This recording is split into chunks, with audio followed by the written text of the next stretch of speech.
అందరికీ నమస్కారం.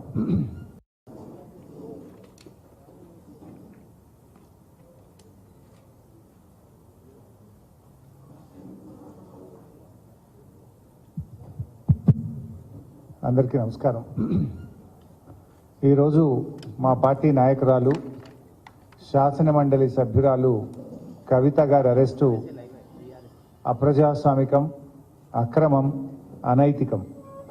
ఈ అరెస్ట్ను తీవ్రంగా ఖండిస్తూ ఉన్నాం. ఎందుకంటే ఒకవైపు సుప్రీంకోర్టులో కేసు పెండింగ్లో ఉండగా శుక్రవారం రోజు కావాలనే శని ఆదివారాల్లో కోర్టుకు సెలవు ఉంటుంది కనుక రాజకీయ దురుద్దేశంతో మా మీద బురద జల్లాలని, రాజకీయంగా మమ్మల్ని దెబ్బతీయాలని ఒక పథకం ప్రకారంగా కుట్రతో ఈరోజు బీజేపీ మా శాసన మండలి సభ్యురాల్ని అరెస్ట్ చేయడం జరిగింది. ఈ అరెస్టును తీవ్రంగా ఖండిస్తూ ఉన్నాం. ఎందుకంటే ఈ అరెస్టు మీద ఇప్పటికే బీజేపీ నాయకులు చాలాసార్లు ప్రకటన చేసినారు, ఇంక్లూడింగ్ కేంద్ర మంత్రి గారు, ఈ రాష్ట్రం నుంచి ఉన్న బీజేపీ పార్లమెంట్ సభ్యులు, ఈ రాష్ట్ర బీజేపీ అధ్యక్షుడు అనేక సార్లు ఈడీ అధికారుల్లాగా కవిత గారిని అరెస్టు చేస్తాము అని గత సంవత్సరన్నర కాలంగా బీజేపీ నాయకులు, బీజేపీ కేంద్ర మంత్రులు, బీజేపీ ఎంపీలు పలుమార్లు ప్రకటనలు చేసిన విషయం కూడా మనందరికీ కూడా తెలుసు. ఎందుకంటే రేపు పార్లమెంట్ ఎన్నికలకు నోటిఫికేషన్ వస్తుంది. ఇప్పటికే ఈసీ ప్రకటన కూడా ఇచ్చింది, రేపు మధ్యాహ్నం 3 గంటలకు ఎన్నికల నోటిఫికేషన్ ఇవ్వబోతున్నామని ఈడీ ప్రకటన ఇచ్చిన నేపథ్యంలో ఈరోజు కవిత గారిని అరెస్ట్ చేయడం అంటే ఇది మా బీఆర్ఎస్ పార్టీని, కేసీఆర్ గారిని డిమోరలైజ్ చేసేటువంటి ఒక ప్రయత్నం. అంటే మమ్మల్ని ఏ రకంగానైనా డిమోరలైజ్ చేసి ఈ ఎన్నికల్లో రాజకీయంగా లబ్ధి పొందాలని బీజేపీ, కాంగ్రెస్లు ఈ రాష్ట్రంలో కలిసి ఇలా కుట్ర పన్నుతా ఉన్నాయి. అయినా మా పార్టీ ఉద్యమాల పార్టీ. మాకు ఈ అరెస్టులు కానీ, వేధింపులు కానీ, ఈ కుట్రలు కానీ మాకు కొత్తేమీ కాదు. ఇలాంటి ఎన్నో కుట్రలను, అక్రమ కేసులను, అరెస్టులను ఛేదించి తెలంగాణ రాష్ట్రాన్ని సాధించినటువంటి పార్టీ మా పార్టీ. 14 ఏళ్లు పోరాడి కానే కాదు రానే రాదన్న రాష్ట్రాన్ని సాధించినటువంటి పార్టీ మా బీఆర్ఎస్ పార్టీ. అందువల్ల దీన్ని తప్పకుండా మేము ఎదుర్కొంటాం, రాజకీయంగా ఎదుర్కొంటాం, న్యాయపరంగా కూడా ఎదుర్కొంటాం. మాకు న్యాయ వ్యవస్థ మీద సంపూర్ణమైన విశ్వాసం ఉంది.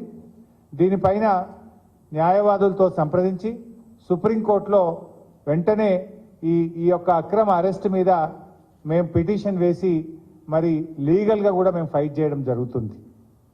అంటే ముఖ్యంగా మీరు ఇవాళ గమనిస్తే ఈరోజు సుప్రీంకోర్టులో కేసు వచ్చింది. ఈరోజు సుప్రీంకోర్టులో కేసు వస్తే దాన్ని సుప్రీంకోర్టులో 19వ తేదీ అంటే జస్ట్ ఆఫ్టర్ 3 days పోస్ట్ అయ్యి ఉంది. ఇప్పటికే సుప్రీంకోర్టులో ఈడీఏ స్వయంగా చెప్పింది, we will not take any coercive steps అని సుప్రీంకోర్టులో స్వయంగా ఈడీఏ చెప్పింది. ఒకవైపు దేశ అత్యున్నత న్యాయస్థానములో మరి చెప్పినటువంటి మాటకు విరుద్ధంగా అది ఒక మహిళను శుక్రవారం రోజు అది సాయంత్రం 6:30 తర్వాత అరెస్ట్ చేయడం అంటే ఇది ఖచ్చితంగా రాజకీయ కుట్ర. ఇది రాజకీయంగా ఎన్నికల ముందు రేపు నోటిఫికేషన్ వస్తుందంటే ఇవాళ అరెస్ట్ చేయడం అనేటువంటిది మా పార్టీని దెబ్బతీయాలని ఒక పథకం ప్రకారంగా ఒక కుట్రతో చేస్తూ ఉన్నారు. 19వ తేదీ కోర్టులో కేసులో ఉంది కదా, ఏమంత అర్జెంట్ వచ్చింది ఇవాళని అరెస్ట్ చేయాలని? కోర్టులో ఈ కేసు ఫుల్ మ్యాటర్ని ఎగ్జామిన్ చేస్తూ ఉన్నారు. మహిళల్ని ఈడీ అరెస్ట్ చేయొచ్చా, చేయరాదా?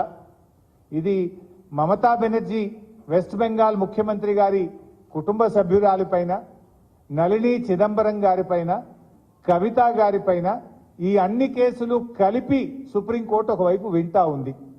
సుప్రీంకోర్టులో దీని మీద ఒకవైపు విచారణ జరుగుతూ ఉంటే, సుప్రీంకోర్టు దేశ అత్యున్నత న్యాయస్థానం దీన్ని విచారిస్తూ ఉంటే 3 రోజుల తర్వాతనే 19వ తేదీ సుప్రీంకోర్టులో మ్యాటర్ పెండింగ్లో ఉంటే ఇవాళ ఈ రోజు ఇంత అర్జెంటుగా అరెస్ట్ చేయడం అనేటువంటిది రేపు ఎలక్షన్ నోటిఫికేషన్ వస్తుంది కనుక పార్లమెంట్ ఎన్నికల్లో మమ్మల్ని దెబ్బతీయాలని ఇలా ఒక కుట్రతో చేసినటువంటిది అనేది ఇలా స్పష్టంగా రాష్ట్ర ప్రజలందరికీ కూడా అర్థమవుతా ఉంది. అంటే ఇలా ఒక ఎమర్జెన్సీని మించిన పరిస్థితి, ఒక దౌర్జన్యపూర్వకంగా ఇవాళ కవిత గారి అరెస్ట్ జరిగింది. ఇది గతంలో కూడా జరిగింది, మీరు అందరు చూస్తున్నారు. మా మంత్రులు గంగుల కమలాకర్ కానీ ఇతర మంత్రులు, మా పార్లమెంట్ సభ్యులు, మా శాసనసభ్యుల మీద కూడా ఇలాంటి ప్రయత్నాలు జరిగినాయి. అటు ఈడీ కేసులు, ఇటు రాష్ట్ర ప్రభుత్వ అక్రమ కేసులు, ఇలా అనేక రకాల మా పార్టీ నాయకుల మీద కూడా కుట్ర జరిగింది. ఒకవైపు మా ఎమ్మెల్యేలను కొనుగోలు చేసే ప్రయత్నం కూడా ఇదే బీజేపీ నాయకులు చేసిన విషయం కూడా మనందరికీ తెలుసు. అంటే ఇది ఒక రకంగా రాజకీయంగా మా మీద కక్ష సాధింపు చర్యలకు పాల్పడతా ఉన్నారు. ఎందుకంటే ఇదంతా కూడా ఒక కక్షతో చేస్తున్నటువంటిదే తప్ప ఇంకోటేం కాదు. ఈ అప్రజాస్వామిక చర్యలకు నిరసనగా ఈరోజు కవిత గారి అరెస్టుకు నిరసనగా రాష్ట్ర వ్యాప్తంగా కూడా రేపు అన్ని నియోజకవర్గ కేంద్రాల్లో పెద్ద ఎత్తున నిరసన కార్యక్రమాలు చేయాలని చెప్పి పార్టీ పిలుపునిస్తా ఉంది. ఎందుకంటే ఈరోజు ఈ అరెస్ట్ అనేది కేవలం రాజకీయంగా ప్రేరేపితమైంది. ఒక సంవత్సరంన్నర కింద కవిత గారిని విట్నెస్ కింద నోటీస్ ఇచ్చారు. ఏడాది అర్థం తర్వాత ఇవాళ అక్యూజ్డ్ కింద మేము అరెస్ట్ చేస్తున్నామంటారు. అంటే ఏడాది అర్థం ఏం చేసిండు మరి మీరు? ఈ 1.5 year నుంచి ఏం చేసిండ్రు? రేపు పార్లమెంట్ ఎన్నికల నోటిఫికేషన్ వస్తే ఇవాళ అరెస్ట్ చేయడం అనేటువంటిది ఇది పూర్తిగా రాజకీయ దురుద్దేశంతో ఒక కుట్రతో చేసినటువంటిదే తప్ప ఇంకోటేమీ కాదు. ఇవాళ కాంగ్రెస్ బీజేపీల కుమ్మక్కు ఒక దుర్మార్గపు అయినటువంటి చర్య. దీన్ని తప్పకుండా బీఆర్ఎస్ పార్టీ ప్రజాక్షేత్రంలో ఎదుర్కొంటుంది. ఇవాళ రాష్ట్ర ప్రజలందరూ కూడా గమనిస్తా ఉన్నారు. ఈ కుట్రలకు రేపు ప్రజాక్షేత్రంలో బీజేపీ కాంగ్రెస్లకు శిక్ష తప్పదని కూడా నేను ఈ సందర్భంగా హెచ్చరిస్తా ఉన్నాం. ఎందుకంటే ఇవాళ ఇంత అత్యున్నత న్యాయస్థానం ముందు కేసు పెండింగ్ లో ఉండగా ఉదయమేమో సెర్చ్ అన్నారు, సాయంత్రం ఏమో అరెస్ట్ అంటారు. అంటే ఇవన్నీ కూడా ఏంటంటే ముందే ప్లాన్ చేసుకొని వచ్చిండ్రు. వాళ్ళు ఫ్లైట్ టికెట్లు కూడా బుక్ చేసినారు. ముందేమో సెర్చ్ అంటారు, తర్వాత అరెస్ట్ అంటారు. అంటే ఇదంతా ఒక ప్లాన్డ్గా మధ్యాహ్నం తర్వాత వచ్చి కోర్టుకు కూడా పోకుండా, కోర్టుకు కూడా అవకాశం లేకుండా మధ్యాహ్నం 2 తర్వాత వచ్చి సాయంత్రం 6 తర్వాత కోర్టు టైం అయిపోయాక అరెస్ట్ అంటారు. అందులో రేపు శనివారం, ఎల్లుండి ఆదివారం. ఇదంతా ఒక రాజకీయ దురుద్దేశంతో రేపు ఎలక్షన్ నోటిఫికేషన్ వస్తే ఇవాళ మా పార్టీ క్యాడర్ను, మా నాయకుడిని డిమోరలైజ్ చేసే ఉద్దేశంతో ఒక పథకం ప్రకారంగా చేస్తా ఉన్నారు. బట్ ఎవరు ఎన్ని చేసినా పోరాటాలు మాకు కొత్త కాదు. ఈ అక్రమ కేసులు, నిర్బంధాలు మాకు కొత్త కాదు. మా పార్టీ పుట్టిందే ఉద్యమాల్లో. తప్పకుండా ఉద్యమిస్తాం, ప్రజాక్షేత్రంలో ఉద్యమిస్తాం, ఈ అక్రమ అరెస్టులకు నిరసనగా ఉద్యమిస్తాం. అదేవిధంగా న్యాయపరంగా కూడా తప్పకుండా పోరాడతాం. న్యాయ వ్యవస్థ మీద మాకు సంపూర్ణమైన విశ్వాసం కూడా ఉంది. రేపు అన్ని నియోజకవర్గ కేంద్రాల్లో కూడా ఎక్కడికక్కడ బీఆర్ఎస్ శ్రేణులు ఈ అక్రమ అరెస్టుకు నిరసనగా పెద్ద ఎత్తున కార్యక్రమాలు చేయాలని చెప్పి కూడా ఈరోజు పార్టీ పిలుపునిస్తా ఉంది.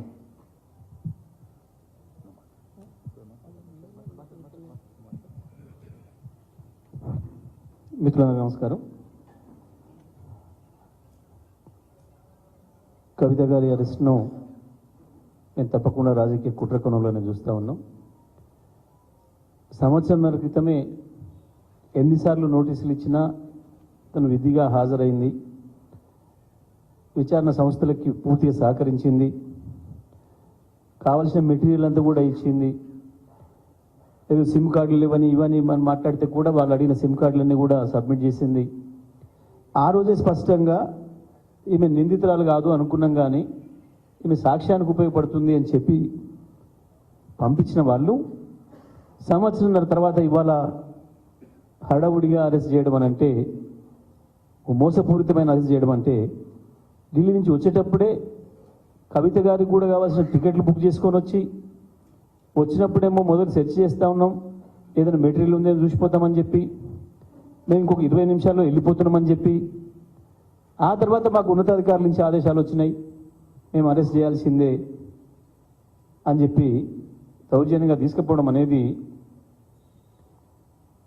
ఇంత మించిన దుర్మార్గ చర్య లేదు. బీజేపీ కేంద్ర ప్రభుత్వ రాజ్యాంగ సంస్థలన్నింటినీ కూడా తనకు అనుకూలంగా పనిచేయించుకుంటుందని, తన జేబు సంస్థలుగా పనిచేయించుకుంటుందని చెప్పడానికి ఇంత మించిన ఆధారాలు ఎక్కడ లేదు. స్పష్టంగా పిఎంఎల్ఏ యాక్ట్ తెచ్చేటప్పుడు దీని నుంచి మహిళలకు మినహాయింపు ఉండాలి అని చెప్పి దాంట్లో చట్టంలో రూపొందించాలని చెప్పి ఆనాడు చర్చ వచ్చింది. దానికి సంబంధించే ఇవాళ కేసు నడుస్తుంది సుప్రీంకోర్టులో, ఈరోజు వచ్చింది. గతంలో కూడా పర్టికులర్గా కవిత గారి అరెస్టుకు సంబంధించి మేము ఆ రోజు కోర్టులో కేసు ఇస్తే స్పష్టంగా ఈడీ ఒప్పుకుంది. మేము ఎటువంటి తీవ్రమైన చర్యలు తీసుకోవడం లేదు, విచారణ కొరకు అడిగినాం, అరెస్ట్ అనేది జరగదు అని చెప్పి ఓవరాల్గా ఈడీ ఒప్పుకుంది బెంచ్ ముందట. ఒప్పుకుంటే ఆ రోజు ఆ జడ్జి గారు అరెస్ట్ చేయమని వాళ్ళే చెప్తారు కదా, ఇక మీకు ఎందుకు ఈ పిటిషన్తో ఏముంది అని చెప్పారు. ఇవాళ దాన్ని కూడా తుంగలో తొక్కి, వాళ్ళన్న మాటనే వాళ్ళు తుంగలో తొక్కి ఇవాళ మళ్ళీ వచ్చి అక్రమంగా అరెస్ట్ చేసి తీసుకుపోవడం అనేది బీజేపీ ఈ దేశంలో రాజకీయ ప్రత్యర్థుల్ని లొంగ తీసుకోవడం కొరకు, రాజకీయ ప్రత్యర్థుల్ని దెబ్బతీయడం కొరకు, ఎన్నికల్లో లబ్ధి పొందడం కొరకు మాత్రమే ఇటువంటి అన్ని కూడా చేస్తూ ఉందన్న విషయం మనకు స్పష్టంగా కనబడుతుంది. ఈ 10 ఏళ్లలో వివిధ రాష్ట్రాలలో కూడా వివిధ ప్రతిపక్ష పార్టీలపైన ఏ రకంగా ఇటువంటి అన్ని ఉపయోగిస్తుందో, ప్రతిపక్ష పార్టీల వాళ్ళకు నోటీసులు ఇవ్వడం, వాళ్ళు బీజేపీలో చేరగానే ఆ కేసుల్ని క్లోజ్ చేయడం అనేది ఇప్పటికి 100 మనం చూసినాం. అదే పద్ధతిలో బీఆర్ఎస్ని లొంగ తీసుకోవాలి, కేసీఆర్ గారిని లొంగ తీసుకోవాలన్న ప్రయత్నాలు చేసిండ్రు. కానీ ఈ దేశంలో కేసీఆర్ గారు ఒక్కరు నిలబడిండు ఎదురు. ఇప్పుడు ఇంకా మిగతా వాళ్ళు కూడా ఎదురు నిలబడ్డ వాళ్ళపైన ఎట్లయితే చేస్తున్నారో దుర్మార్గాలు, దౌర్జన్యాలు, అదే పద్ధతుల్లో ఇవాళ మా పైన కూడా చేసినారు తప్ప కవిత గారు తప్పకుండా నిర్దోషిగా తిరిగి బయటకు వస్తారు, అందులో సందేహం ఏం లేదు. సాక్ష్యాలు లేవు అని చెప్పి, ఎటువంటి సాక్ష్యాలు లేవు, వీరికి వ్యతిరేకంగా ఈమె సాక్ష్యంగా ఉపయోగపడుతుందని చెప్పిన వాళ్ళు ఇవాళ ఈమెనే అక్యూజ్డ్ అని చెప్పి తీసుకుపోవడం అంటే 100% ఇది రాజకీయంగా వాడుకోవడం కొరకు, రాజకీయంగా మమ్మల్ని ఇబ్బంది పెట్టడం కొరకు, వాళ్ళు ప్రయోజనం పొందడం కొరకు చేసిన దుర్మార్గమైన చర్య తప్ప ఇంకోటి కాదు. అందుకే ఇవాళ బీఆర్ఎస్ పార్టీగా పెద్దలు హరీష్ రావు గారు ఏదైతే పిలిపించిందో రేపు పెద్ద ఎత్తున అన్ని నియోజకవర్గాల్లో నిరసన కార్యక్రమాలు తెలియజేయాలని చెప్పి బీజేపీ కేంద్ర ప్రభుత్వాన్ని అడ్డం పెట్టుకొని, కేంద్ర ప్రభుత్వ సంస్థలను ఏదైతే ఉపయోగించుకొని ఎన్నికల్లో లాభ పొందడానికి ప్రయత్నం చేస్తుందో, చట్టవిరుద్ధంగా ప్రవర్తిస్తుందో దానికి నిరసనగా రేపు కార్యక్రమాలు చేపట్టాలని చెప్పి కూడా విజ్ఞప్తి చేయడం జరుగుతూ ఉంది. Thank you brother.